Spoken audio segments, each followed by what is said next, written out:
এতে এত চিন্তা করার কিছু নেই। তুমি চাইলে আমি আমার এক ফ্রেন্ডের সাথে কথা বলতে পারি। উনি আমার ভার্সিটির সিনিয়র, কিন্তু আমাদের সাথে একদম বন্ধুর মতোই মিশে। ওই যে সেদিন আমাকে হসপিটালে নিয়ে গেল জিতু, উনি যদি একবার কথা বলে দেয় তাহলে কিন্তু তোমার কাছে কেউ কখনো ডিস্টার্ব করতে পারবে না। আমি কি একবার কথা বলে দেখবো? আরে না না না, ওই ছেলেটার ব্যাপারে আমি সবকিছু শুনছি। খুবই খারাপ ছেলে। ওরে ধরে এরে মারে, কাল যে আমাকে মারবে না তার গ্যারান্টি কি? আমার যদি বেতন বন্ধ হয়ে যায় কোনো সমস্যা নেই, তারপরে কোনো সন্ত্রাসী সাহায্য নিতে আমি যাবো না। এটা তুমি কি বললে বাবা? তুমি না শিখিয়েছো ডোন্ট জাজ এ বুক বাই ইটস কভার। একটা মানুষকে তুমি দেখলে না, তার সাথে কথা বললে না, কিন্তু তার ব্যাপারে এত সহজে জাজমেন্ট করে বসলে।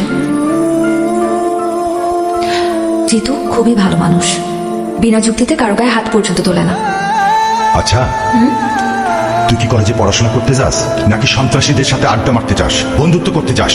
তুই আঙ্গুল মাইয়া এখনই মানুষ চিনে গেছস। থাপ্পড় দিয়ে কান গরম করে ফেলামু। তোর পড়াশোনা করার দরকার নাই। আর এই মরা এলাকায় আমি থাকবো না।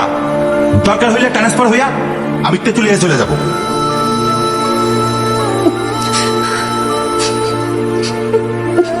দেখ, নতুন করে নাটক শুরু করবি না, ভালো হইব না কইতাছি।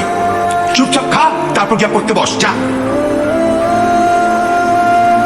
কিরে হাত দিতেছস কেন? আমার পেট ভরে গেছে বাবা।